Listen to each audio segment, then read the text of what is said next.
enough or crazy enough. I don't know.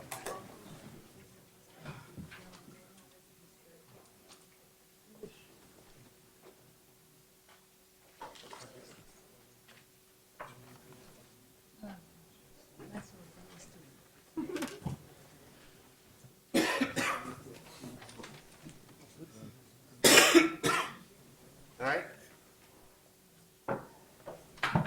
Our next talk by Sebastian Reich is on highly oscillatory PDEs, low manifolds, and regularized PDE formations.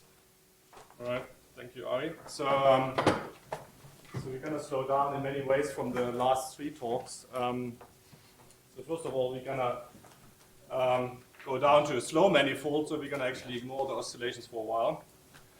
And then secondly, I'll try, be brave enough and actually give a blackboard talk, which is a bit of an experiment. Certainly not quite as experienced as Robert Mackay, and my handwriting is pretty bad. So please stop me if things get out of hand. The other thing is, I actually was quite a bit motivated by the talk that Robert gave yesterday. So my first, in the first part of my talk, I will actually make quite a bit of references to this, and then that actually naturally leads into my talk. So I think it's actually useful to, because obviously the word slow manifolds appears in both talks, to make this link. And unfortunately, Robert is not here anymore, so maybe it's good actually. Okay, so we'll start in the first talk. I will sort of try to say something about slow manifolds. Now, if you actually to talk about slow and fast, in particular in the context of PDEs, it only makes sense if you actually say with respect to what time scale, right? So slow and fast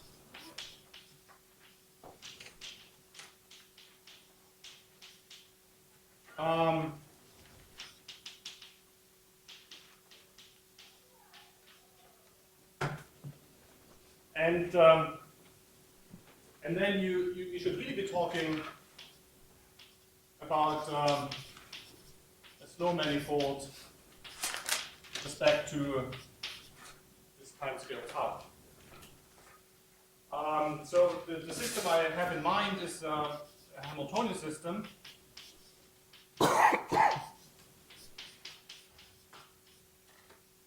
And so for the first part, I will simply make it finite dimensional. Eventually, we will move on to sort of wave equations, etc.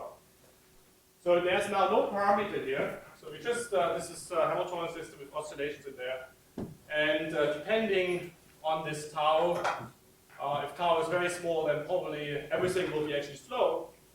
Yes, everything will be slow. Now, if you increase tau, part of the solution will be considerably fast, etc., etc. And then you want to basically naturally adjust what the slow manifold is to this situation, right? So, being a numerical analysis person,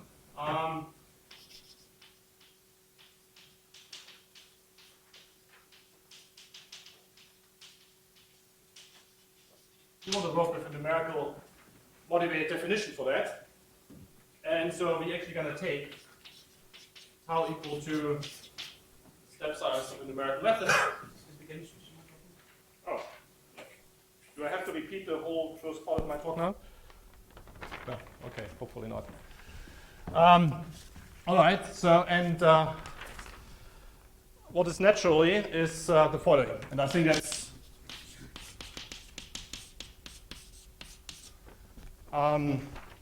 probably not entirely new. It has been used probably in the context of stiff ODEs being stiff in the sense of dissipative. So you use an implicit homocolor method, and that gives us one estimate of the solution. So I call this the implicit method, starting from a point Z, and then we compare this to an explicit method, which I call Z1, applied to the same point, and then we would call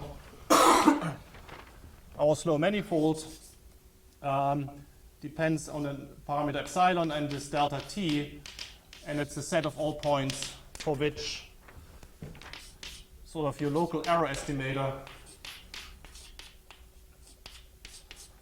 is smaller than a tolerance epsilon. Okay. We'll see where that gets us eventually.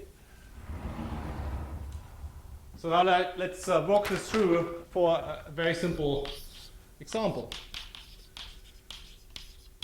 And we're going to do the same that Robert Mackay had yesterday, the stiff spring. Stiff spring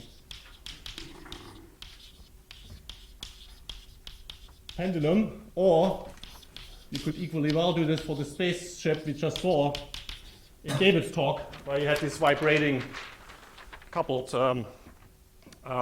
space station really. And actually this is an example where you really want to be on a slow manifold. I don't think I wanted to be in that spaceship as he showed it, right? This highly oscillatory vibrating thing. So you definitely want to avoid these oscillations when you're on a spaceship, I would think. Anyway, so in this case, we are, let's say, even in R2. We introduce a function g of q. This is going to be the length, the sort of the stiff spring. Then I need, for further reference, capital G going to be the Jacobian of small g. There's a stiffness constant. And what else do we need? The equations of motion. So we assume some force, not necessarily conservative, but let's, for the moment, say that's generated by a potential, but it's not essential.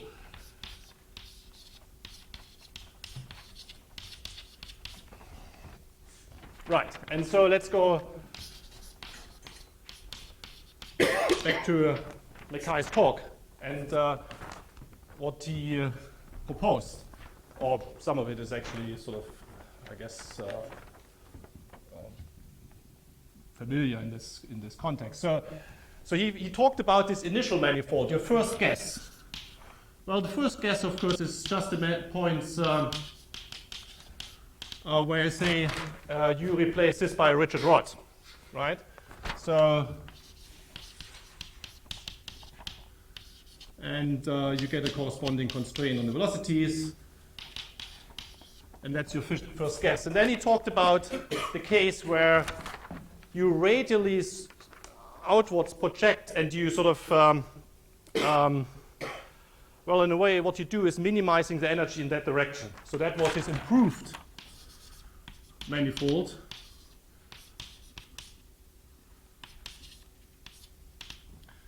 And that is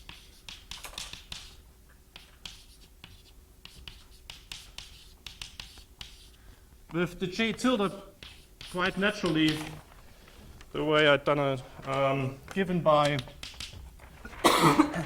So what if you project? I mean, this is the gradient of the energy. What's written here, right? The potential energy. This is, I mean, the whole expression here. If you write down the potential energy for this system, then this is a gradient yes. And so if you just want to look at the gradient into this radial directions, then this is nothing else than multiplying this whole expression here by g. That's the gradient in the direction of the constraint. And so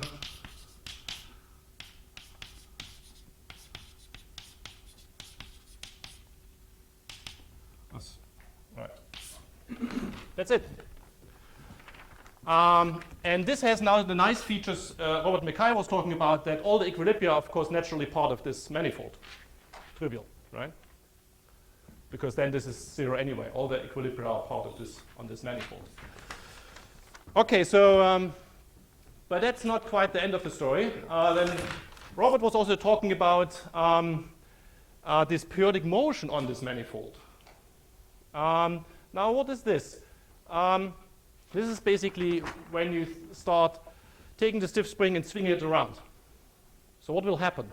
It will stretch due to the centripetal forces, right? So it will be sort of a relative equilibrium you obtain. So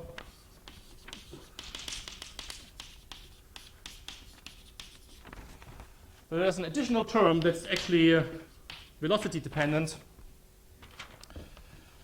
And so you get an even improved sort of slow manifold by saying you have to, well, you basically take the way I'm going to define it. Well, it's just G tilde plus and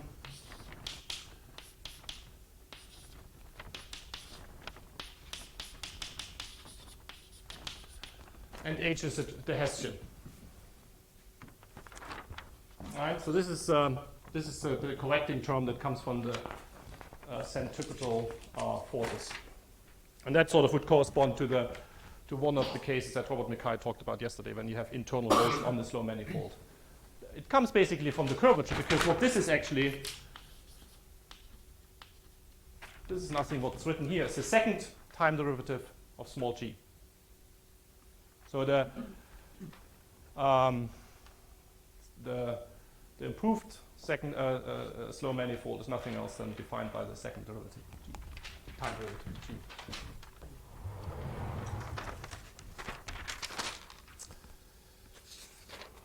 Okay, so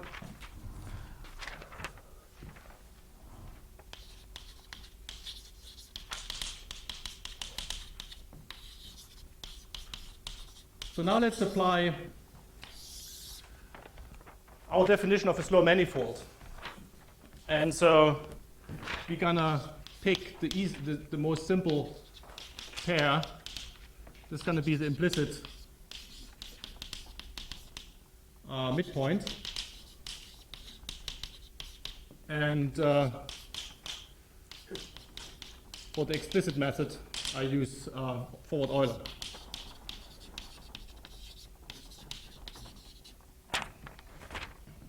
In fact, we make it even simpler now if we do the calculation.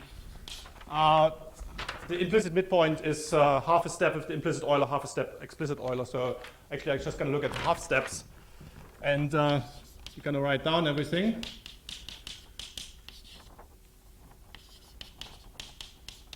In the half step variables.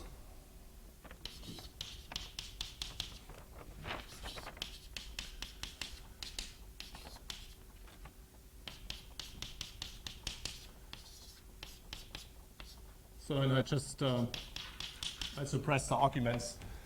And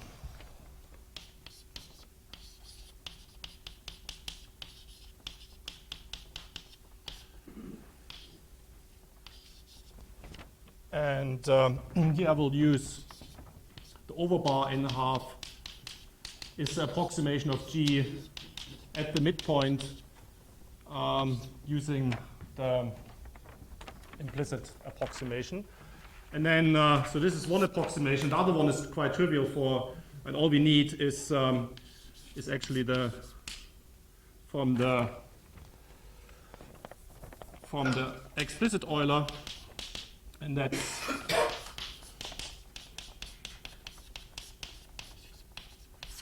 that's the approximation to G using the explicit Euler method.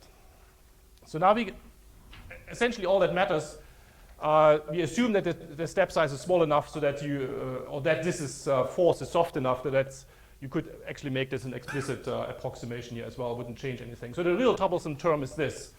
So you do a bit. So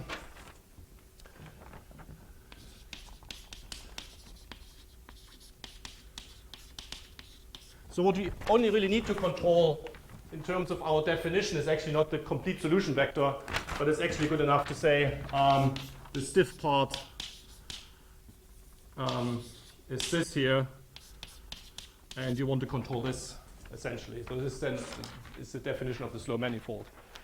Now I also drop at this stage all the indices because everything gonna be at the midpoints, and I do a bit of Taylor expansion. And so you end up with the following system.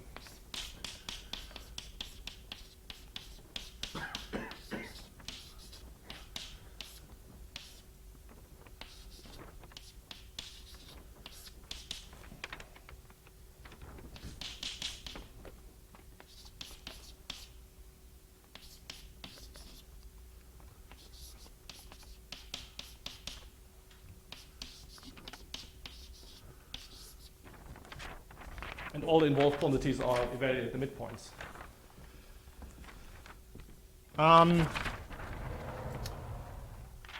if you discuss this, then you see that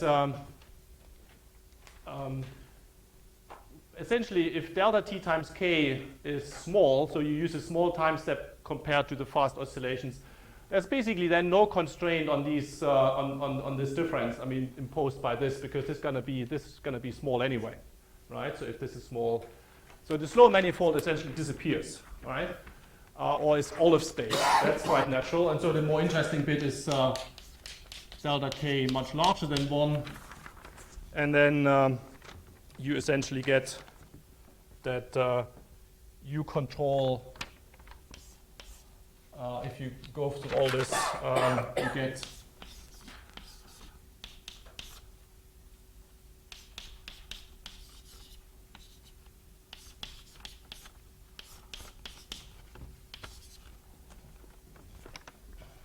you get that you basically, your numerical method sees itself as a slow manifold in an epsilon neighborhood of the slow manifold we introduced here in M1.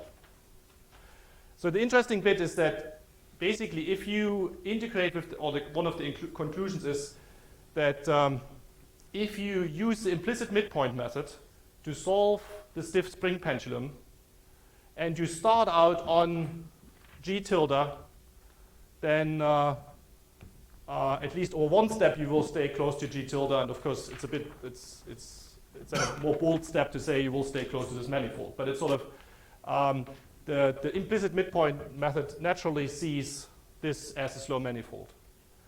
Now the problematic bit is that it doesn't see this.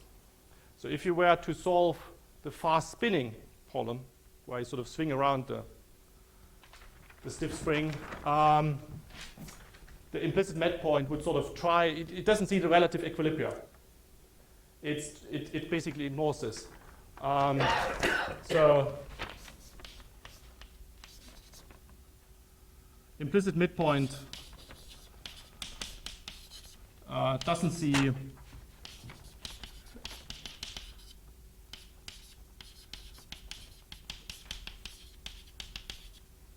and in fact it can go unstable. I mean it's and that was observed by Carlos Simo, and sort of in the mid-90s, early 90s, he actually used this argument to advocate this energy momentum methods.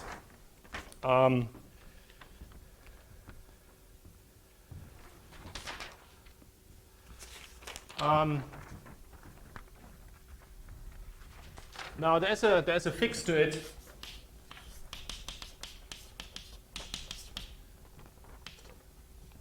And the fix is essentially that in this approximation here, you don't use the midpoint value, but in here you use the trapezoidal approximation.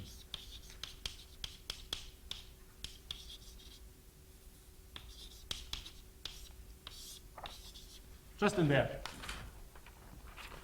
And then you go through the analysis again and you make use of the fact that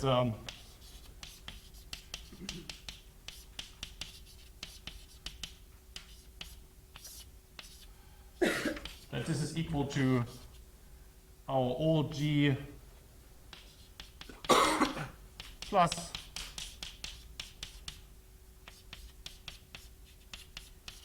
this term that you've been missing. So it's just the slight difference between trapezoidal approximation and an implicit midpoint approximation if you use large time steps. Okay, so far so good. I mean,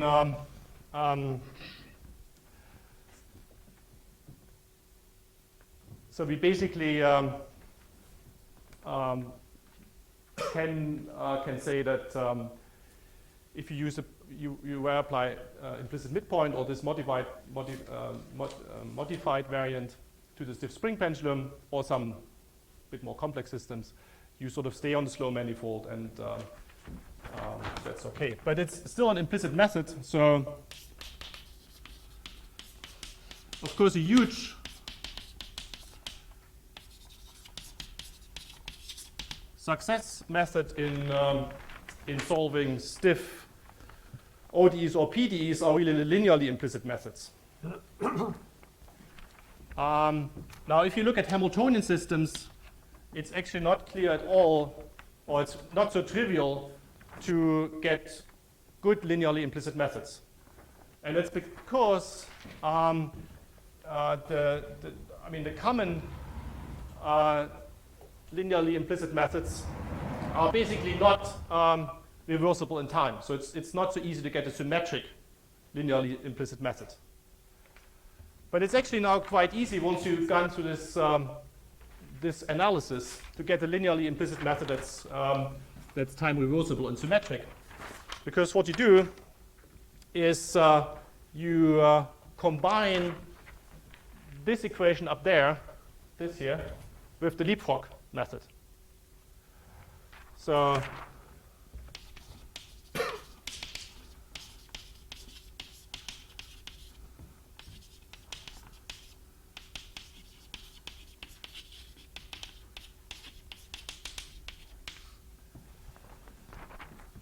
So you take essentially the equations as they are. Yeah.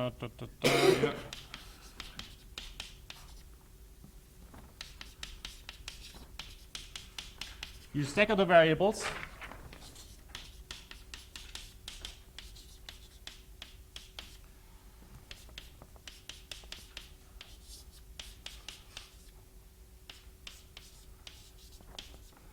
And in leapfrog, you would evaluate G, the stiff term, at the level n. That, of course, causes instabilities. So we're just going to replace this by the corrected G, so to speak.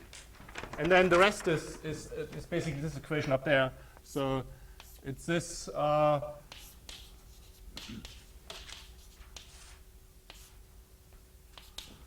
And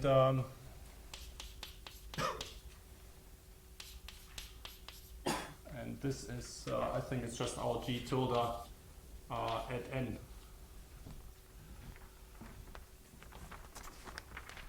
Right? I mean, this is the this improved sort of constraint function.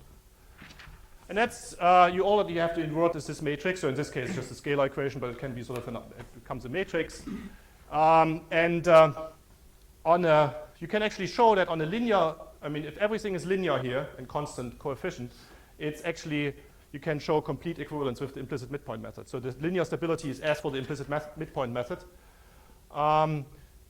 But it now also works for the nonlinear case. And so I think especially for elastomechanics, that's quite a promising method. Work with Tobias.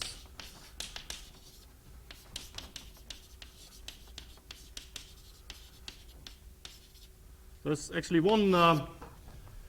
only one sort of catch to this, which is a bit annoying at this stage, that in general, we can't show that this is a Hamiltonian system. So it's time reversible, it has angular linear momentum conservation, so all this is okay. But we have been unable to really show that this is Hamiltonian. Energy is very well conserved for all practical simulations, but we don't have, we haven't found any sort of rigorous structure for this yet. Right.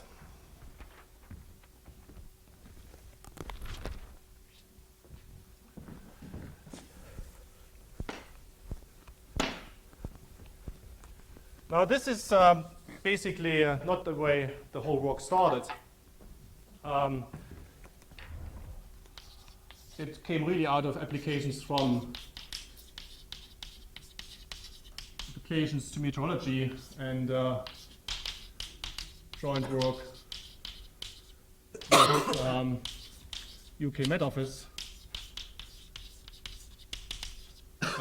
in particular Stanley Forth and wood, natural wood. And basically, the reason was exactly that they basically use a linearly implicit time-stepping method because they want to solve the full Euler equations, but the step size is typically so, I mean, in all cases, if you solve a PDE, that you have unresolved fast motions. And so to get stability, they use a linearly implicit method. They don't want to go to a fully implicit method because it's way too expensive. But because it's not clear, or so far it wasn't clear, how to get a symmetric in time linearly implicit method, they basically had instabilities, which then were controlled by damping, off-centering. And once you off-center, they found that viability gets too small, so what you do, you add noise. Right? So the whole system gets shaken up again, and that's typically called a subgrid model. Right? So, but in fact, it's now sort of extending this idea, or actually this is where the original idea came originally from.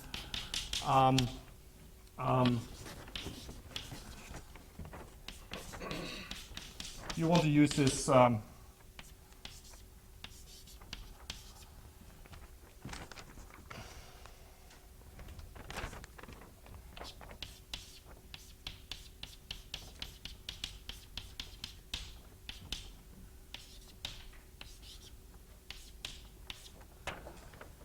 so the popular toy problems are the shallow water equations.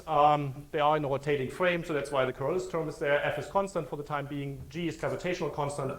H is the layer depth, so think of a fluid layer, atmosphere as a single fluid layer. Motion is entirely horizontal. I guess those of you who have heard talking to me about this have probably seen these equations now often enough. And so the basic idea is, and we're now also applying this to the full 3D equations, is you replace this equation by a regularized fluid equation. And the regularization consists in nothing else than basically saying there's a bar and you get a Helmholtz problem to solve.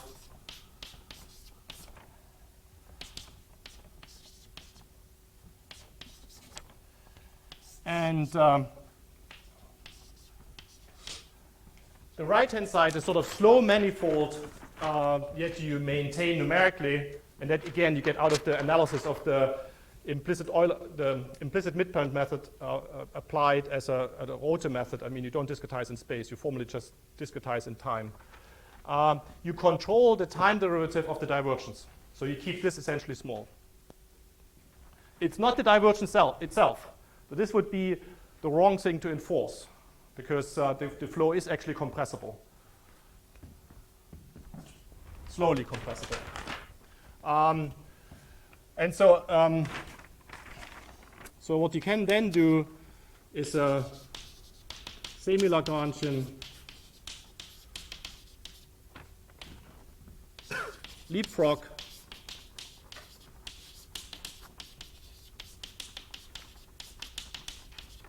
of the regularized equations.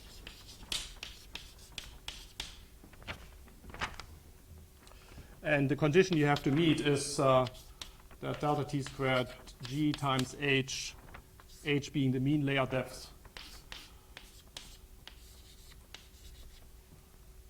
and alpha is really the dimension of its length, and what is typically used in the UK Met Office is that this is sort of 3 to 4 times the mesh size, the horizontal mesh size. So you, in each time step, you have to invert this Helmholtz problem. That gives you the regularized And then otherwise you do the time stepping as described here. This staggered, and then you have to combine it because you have the advection terms. You also have to worry about how to avoid stability constraints to the advection. You do the same in Lagrangian. So it's then linearly, it's unconditionally stable time stepping.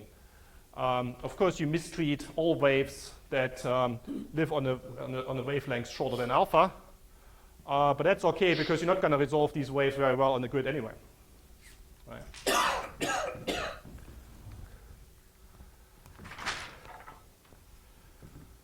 So let me just, something that occurred to me while listening to Ernst's talk this morning. So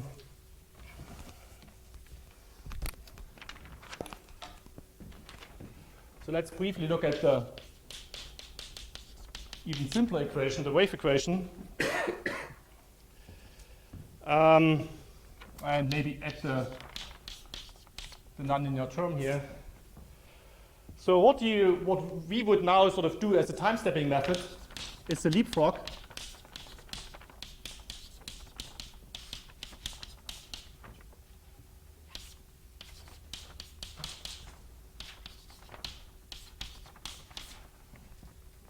And we would even simplify this a bit further by simplifying this side, because we say this is sort of a small term anyway. So you would say, okay, well, it's actually just so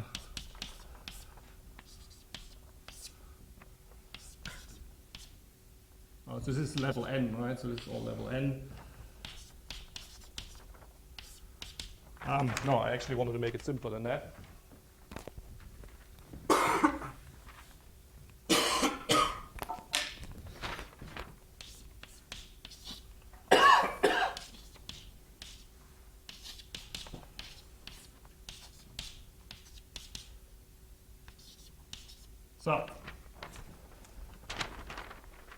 So you basically, what this step does here on the level of the linear equation, it modifies the dispersion relation, right? So because you basically, you replace the second spatial derivative by this divided by this. So just, I mean, roughly speaking, it's vector space divided, right? So I think all the machinery that Ernst developed this morning for us is sort of should be applicable to show that this will also conserve all the adiabatic invariants, hopefully very well, provided now you still have to deal, of course, with you get modified frequencies. So you basically have provided some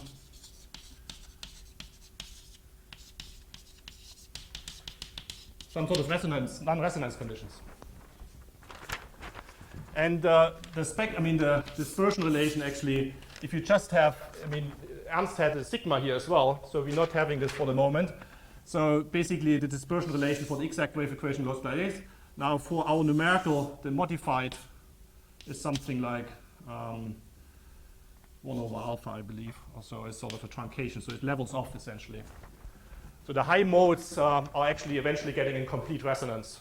Well, that's okay, I guess. They could then talk to each other.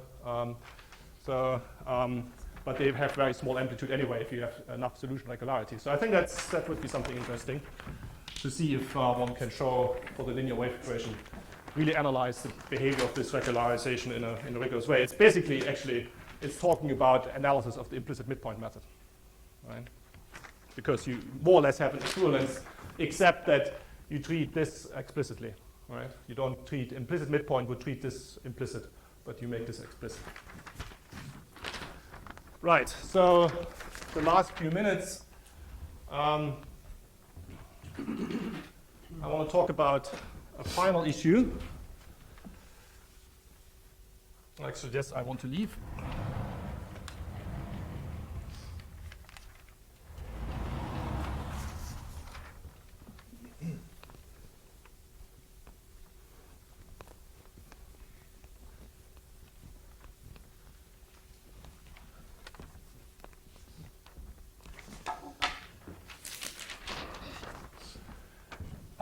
So essentially,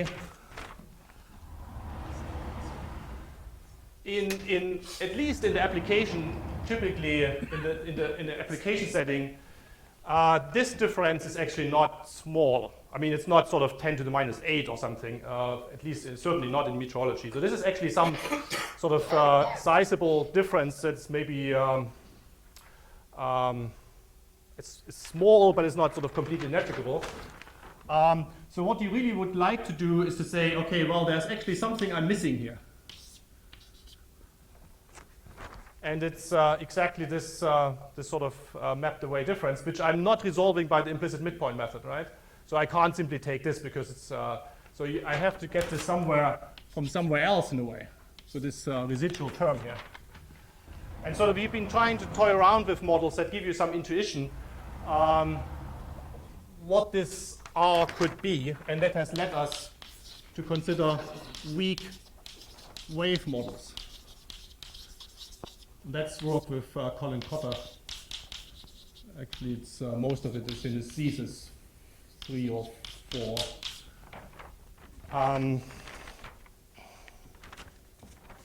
Probably not going to get completely through it, but let me give you the idea.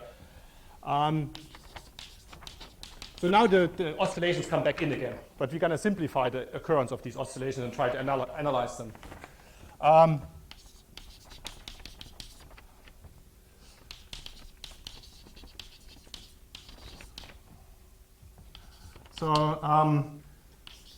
We introduce the layer depth perturbation, h being a constant, the mean layer depth, and h is the current layer depth. Then we introduce the divergence, call it B, and then there's a very important quantity, potential vorticity, which is curl of U plus Coriolis term divided by layer depth.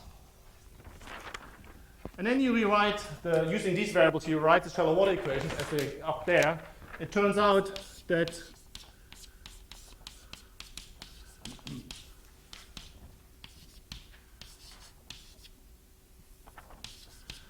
this is exactly material advected. It has to do with the underlying symmetry of the equations. So this is a materially advected quantity PV. It's therefore quite a bit of interest to metrology. Then we get an equation. So this you get basically by taking the curl of the momentum equation. Now we take the divergence of the momentum equation. You get the divergence equation.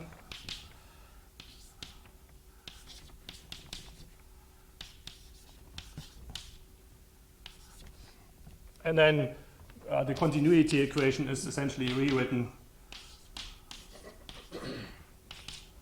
using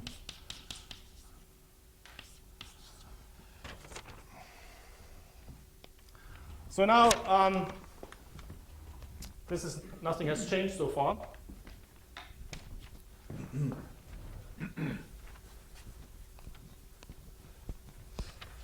So now you can read off a popular slow dynamics model. So this is now we're really deriving equations on the slow manifold, which is in this case is a particular scaling limit behind is Qj quasi-geostrophic approximation, and the quasi-geostrophic approximation is basically saying this equation I'm not going to change because it's absolutely fundamental to the physics, but I ignore the left-hand sides. So I get B equal to 0. I get geostrophic balance, which those of you who were at my talk last week already got exposed to. And then we introduce, actually, we slightly changing this here. We keep the basic structure, but we're changing this variable to capital Q, which is linearized PV. And it's this, and that's approximately. So it's basically a scaled and shifted variant of the PV, of the true PV, but then we also linearize using the fact that h over the layer depth variation over the mean layer depth is very small, which makes sense, at least locally. And so So then we also get the equation essentially dq dt equal to 0. Okay, so this is a model for the slow dynamics. So now to get the waves back in, as I said, we looked at this.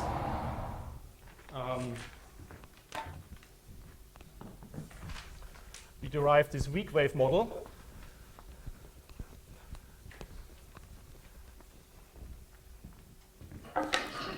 And what you do is, the first step is you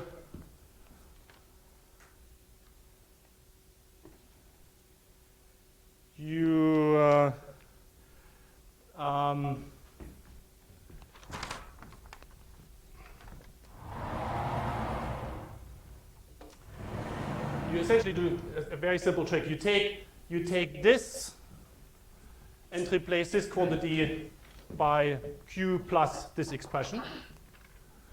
And then you keep this equation, just make it a capital Q. And in this equation here, you drop all the nonlinearities.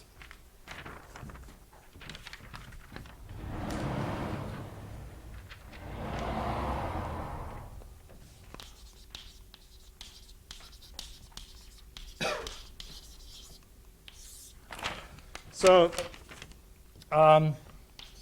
from the last equation, of course, if you drop all the nonlinearities, this will go out, and this product will go out. So you're just left with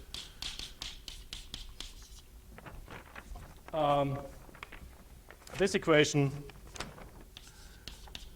Here you drop essentially the advection term. And as I said, you eliminate this expression using the above formulation of PV. So you get minus G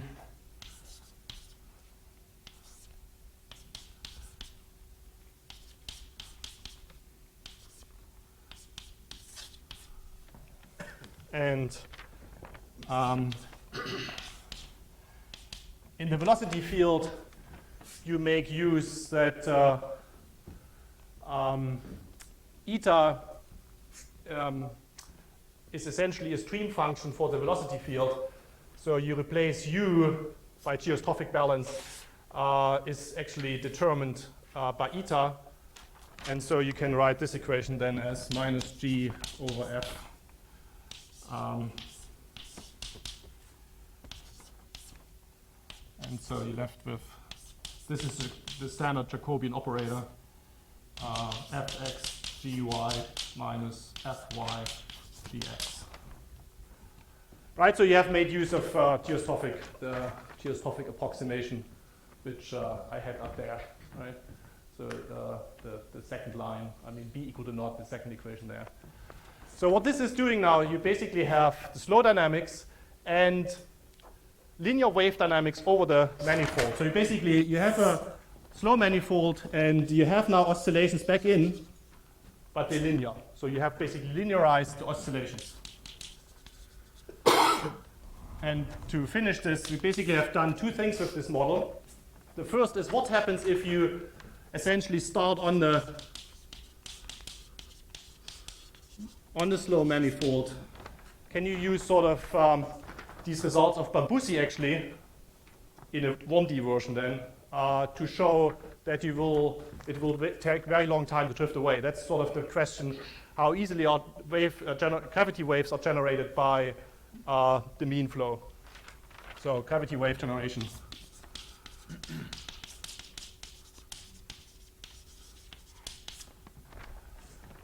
And the second is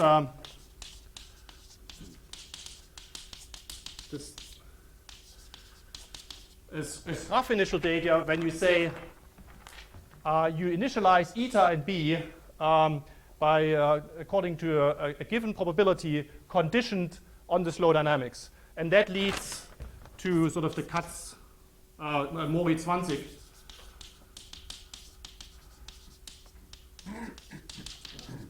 reduction and reduce sort of stochastic SDEs, which basically, to finish this, give at least an intuition, I mean not a rigorous, but an intuition what this should be. And it should have fluctuations and dissipation terms basically coming out of this analysis here. Okay, thank you very much.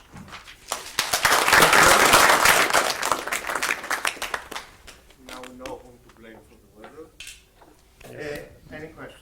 Well, there's not much blame today, I guess, so I take it easily.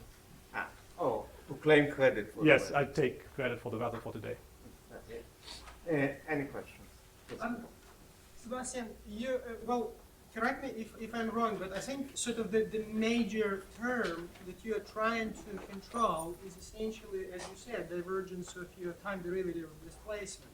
Right. And, you know, exactly this term contains the most difficulties because this is essentially spatio-temporal sort of multi-scale character of the process itself. Yes, but this is the idea of this sort of adaptive slow manifold, because you're actually only controlling the parts of the changes in divergence which are below your time scale you're integrating, so to speak, right? But you sort of ignore spatial scale and temporal scale interactions in this case. If you, well, of course, there's always, I mean, any time scale, there's sort of a spatial and this is scale. roughly contained in this term. Yeah, that's exactly in there, but it's everything that's above that spatial scale and which is resolved in your model, you're not constraining. That can freely evolve.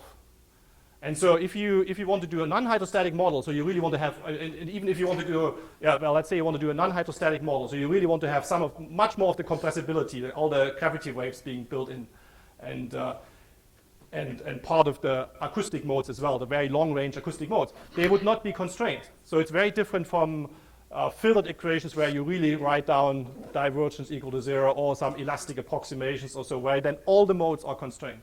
So this is really adaptively adjusting to the step size and the length scale of your model. And everything that's below your grid resolution, you can't do anything, right? Anyway, so that's just doing the right thing in a way. And if you need to include anything that's below your grid resolution, well, then the best thing you can still do is to say parameterization in terms of fluctuation dissipations in some sense. Or you have to go to proper multiscale methods and super parameterizations also where you locally try to capture what's going on. Would it be fair to say that automatically you sort of restrict your sort of boundary regions where you could do this resolution, which in a sense sort of a problem, if you like, controlling wave equation using boundary control in some way by building sort of set of regularization procedures that you are trying to do, and of course there is a vast literature in that field.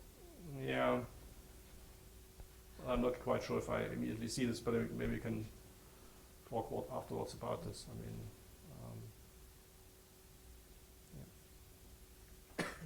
Any further questions? Okay, so we'll reconvene in 2 hours. Let us thank Sebastian and all the speakers this morning.